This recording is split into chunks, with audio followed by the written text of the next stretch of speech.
안녕하세요. 전파과학사입니다. 공룡이 지구 역사상 가장 큰 동물이었을까요? 물론 여기서 동물은 포유류, 양서류, 파충류와 같은 동물을 가리키는 말로 당연히 나무나 버섯 같은 식물은 제외해야 합니다. 지구 역사상 가장 큰 동물은 뭘까? 하는 질문을 받게 되면 대부분 주저없이 공룡이라고 대답할 것입니다. 우리에게 익숙한 코끼리나 기린보다 훨씬 거대한 몸으로 땅 위를 거닐었을 게 분명한 공룡을 떠올리는 일은 어쩌면 당연할지도 모릅니다. 하지만 정말로 가장 큰 동물이 공룡일까요? 정답부터 미리 말씀드리자면 아쉽게도 지구 역사상 가장 큰 동물은 공룡이 아닙니다. 공룡보다 더 큰 동물이 있다고? 놀랍게도 이 동물은 지구상에서 우리와 함께 살아 숨쉬고 있습니다. 바로 대왕고래입니다. 흰 긴수염고래 혹은 흰수염 고래라고도 부릅니다.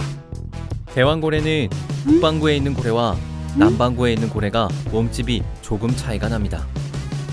북반구는 몸길이 24에서 25m로 약 125톤의 무게를 자랑하며 남반구는 이보다 더 큰 최대 몸길이 33m, 약 179톤의 무게로 어마어마한 크기를 가지고 있습니다.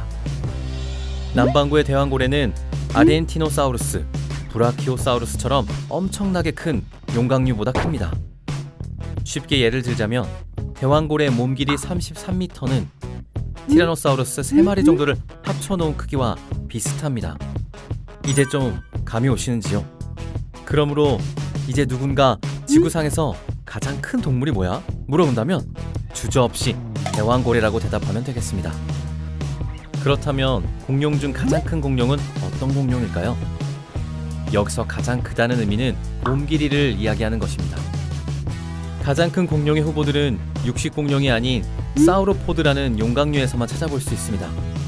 용각류는 긴 목과 꼬리를 가지고 있기 때문에 용각류에 비해 짧은 목과 몸을 가졌던 육식공룡들은 몸 길이에서 차이가 나기 때문입니다. 1877년에 발견된 용각류인 암피코엘리아스는 엄청난 몸 길이를 가지고 있다고 추측하고 있습니다.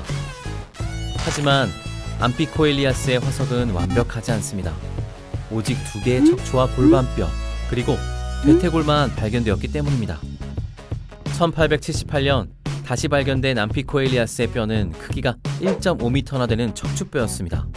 이 뼈로 인해 암피코엘리아스는 새로운 종으로 명명되었고 최대 크기가 58m라는 어마어마한 크기를 가지게 됩니다. 이로 인해 암피코엘리아스는 육상동물 중 가장 큰 공룡의 기록을 가지게 된 것입니다.